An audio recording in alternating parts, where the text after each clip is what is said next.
ॐ यो भूतं च भव्यं च सर्वं यश्चाधितिष्ठति स्वर्यस्य च केवलं तस्मै ज्येष्ठाय ब्रह्मणे नमः। इस सत्र के अध्यक्ष पूज्य स्वामी प्रणवानंद जी महाराज, पद्मश्री बहन आचार्य डॉक्टर सुकामा जी, डॉक्टर नरेश धीमान जी, पूर्व IPS आदरणीय आनंद कुमार जी, डॉक्टर विनय जी, आचार्य धनेन्द्र जी, आचार्य यजवीर सिंह जी और आज के इस सत्र के संयोजक प्रोफेसर ब्रह्मदेव जी, डॉक्टर नीरज जी, उपस्थित सभी विद्वज्जन और विद्यार्थीगण। अभी प्रोफेसर ब्रह्मदेव जी ने कुछ बातें आपके समक्ष रखी, उसमें से 3 बिंदुओं पर मैं कुछ विचार रखूंगा। पहली बात कि मैं वेद से विज्ञान के संकेतों को अनावृत कर रहा हूं। यह अर्ध सत्य है, पूर्ण सत्य है कि मैं वेद से वेद को ही अनावृत कर रहा हूं। आज वेद छुप गया है।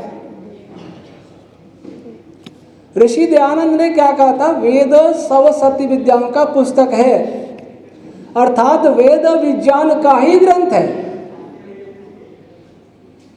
चाहे वो पदार्थ विज्ञान हो, चाहे अध्यात्म विज्ञान हो। विज्ञान 2 प्रकार का होता है। पदार्थ विज्ञान का ग्रंथ वेद है, अध्यात्म विज्ञान का भी ग्रंथ वेद है, क्योंकि दोनों ही विज्ञानों का मूल स्रोत परमात्मा है। वेद धर्म ग्रंथ भी है। धर्म भी 2 प्रकार का होता है। चेतन का धर्म ही फिजिकल साइंस कहलाता है और जड़ का धर्म और चेतन का धर्म अध्यात्म विज्ञान कहलाता है। तो मैं वेद में विज्ञान नहीं ढूंढ रहा हूं। वेद में विज्ञान ढूंढना वैसा ही होगा जैसे कोई समुद्र में पानी ढूंढने लगे।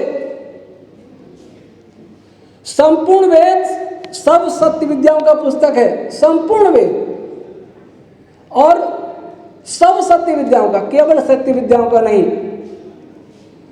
दूसरी बात, हम वैदिक शिक्षा दर्शन को संसार के सामने प्रतिष्ठापित नहीं कर पाए। ये बहुत दुखद है और आपकी बात से मैं सहमत हूं। क्यों नहीं कर पाए? जिस वेद के कारण भारतवर्ष जगत गुरु था, जिस वेद के कारण भारतवर्ष चक्रवर्ती सम्राट था, जिस वेद के कारण भारत सोने की चिड़िया था, शक्ति में, ज्ञान में, धन में, तीनों ही दृष्टि से वेद भारत, जो कभी आर्यावर्त नाम से जाना जाता था, संसार में शिरोमणि था, उसका अधःपतन कैसे हुआ? हजारों वर्ष बाद केवल एक महापुरुष ने समझा। वो महापुरुष थे महर्षि दयानंद सरस्वती। कि वेद को छोड़ देने से या वेद को गलत अर्थ में ग्रहण करने से भारतवर्ष का और संसार का पतन हुआ। यह बात भी मैं निवेदन कर दूं कि वेद भारत का ग्रंथ नहीं है, वेद इस पृथ्वी का भी ग्रंथ नहीं है। वेद ब्रह्मांड का ग्रंथ है, कॉस्मोलॉजिकल ग्रंथ। वेद भाष्य जब पढ़ें, सभी वेद भाष्यकारों ने यह प्रतिज्ञा करके बैठे कि वेद अपौरुषेय है, लेकिन उस प्रतिज्ञा पर उनके भाष्य खरे नहीं उतरते। चाहे आचार्य सायण हो, चाहे कोई हो, ऋषि दयानंद के भाष्यों से केवल संकेत मिलता है कि वेदों में सब सत्य विद्याएं हैं। केवल कुछ संकेत मिलता है, उनको पर्याप्त समय नहीं मिला। ऋषियों के ग्रंथों पर, ऋषियों की प्रज्ञा पर हमें बहुत गर्व होता है। पर आज के वैज्ञानिक युग में हमारी युवा पीढ़ी पाश्चात्य की ओर क्यों जा रही है? क्या हमने कभी सोचा? अगर वेद में सब है तो उसका उद्घाटन करना हमारा दायित्व था, हम नहीं कर पाए।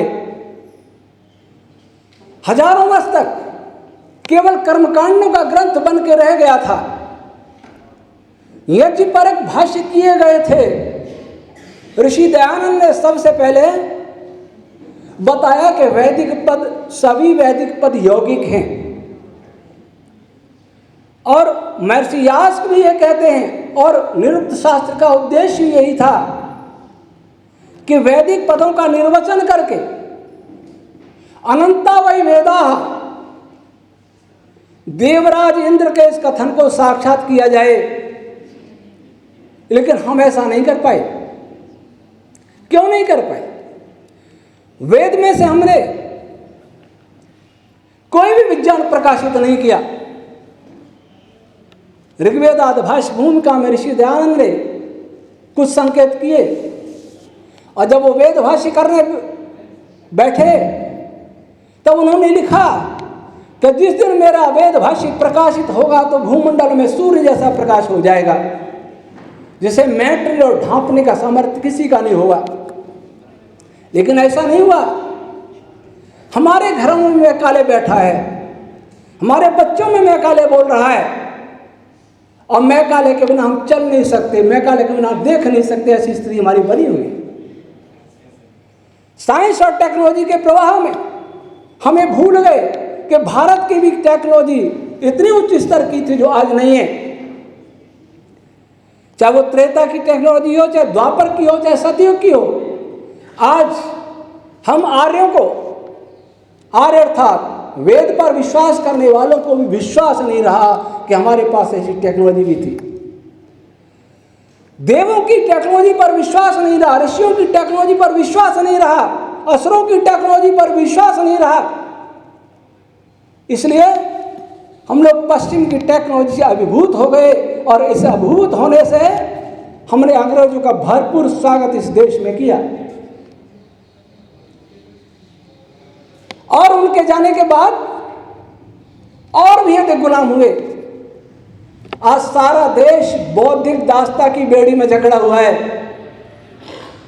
चाहे हम आर्य समाजी हों, चाहे आरएसएस वाले हों, चाहे दूसरे किसी संप्रदाय के, हिंदू मतों के किसी प्रकार के व्यक्ति हों, राष्ट्रवादी हों, वामपंथी तो होगा ही। सभी विवश हैं, सभी देख रहे हैं। आज जो टेक्नोलॉजी, जिसको हमारे देश में स्वदेशी कहा जाता है, हम ईमानदारी से सोचो कि कोई टेक्नोलॉजी स्वदेशी नहीं है। टेक्नोलॉजी स्वदेशी है, पर उसकी थ्योरी तो विदेशी है। हमारी टेक्नोलॉजी, हमारा भारत तभी स्वतंत्र होगा जब हमारा अपना विज्ञान होगा, और उस विज्ञान के आधार पर टेक्नोलॉजी होगी।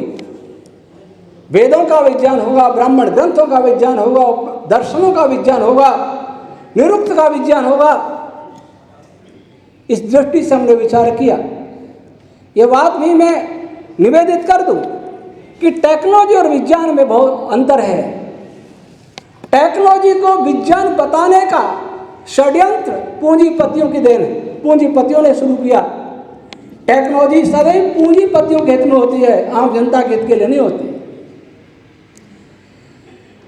विज्ञान पहले है, नींव पहले है, भवन बाद में बनता है। थ्योरी नींव है। अगर हमारे पास कोई थ्योरी नहीं है तो कोई भवन नहीं खड़ा कर सकते।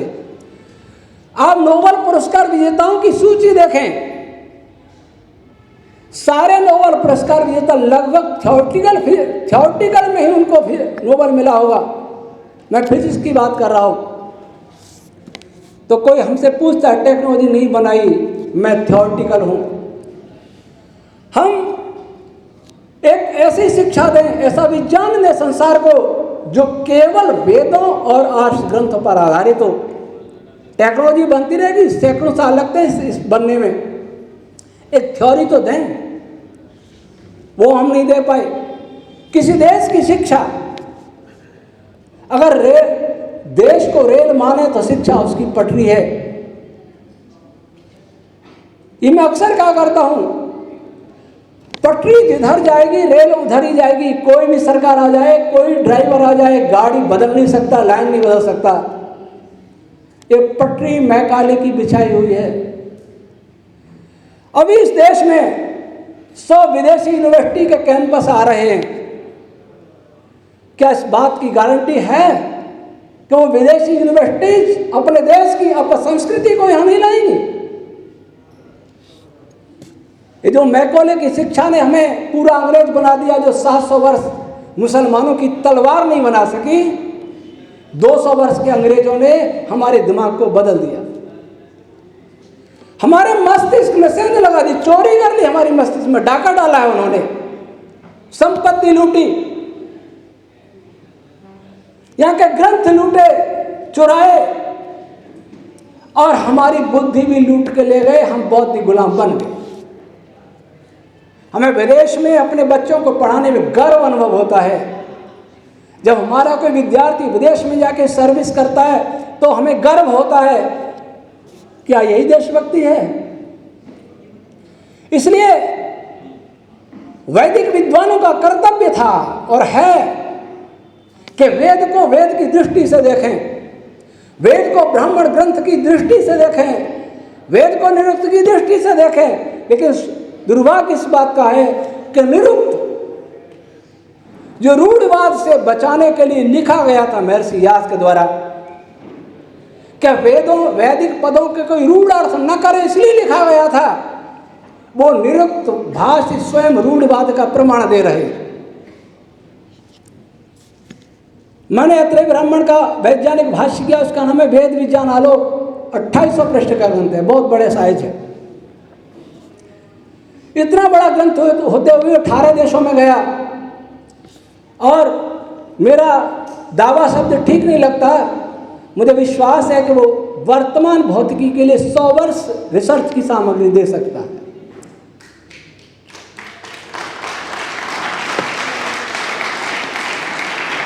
कौन से क्षेत्रों में?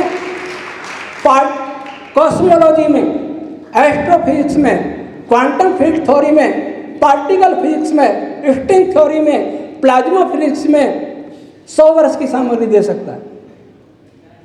नासा में भी वो ग्रंथ है। एआई से आप पूछ के देखना वैदिक रश्मि थ्योरी क्या है। वेद मंत्रों से समूची सृष्टि बनी है, वैदिक वाइब्रेशन से। ये थ्योरी हमने संसार को दी है, और इसी नाम से यूरोपियन संघ के देशों, इंग्लैंड और अमेरिका में कॉपीराइट है वो ग्रंथ, वैदिक रश्मि थ्योरी। जो वेद मंत्र बोलते हैं, इसकी व्याख्या मैं नहीं करूंगा, यह समय नहीं, मैं उधर बताऊंगा इस बात को। अब दूसरा ग्रंथ निरुक्त। निरुक्त में लगभग 2000 पृष्ठ हो रहे हैं स्वामी जी, 2000 पृष्ठ।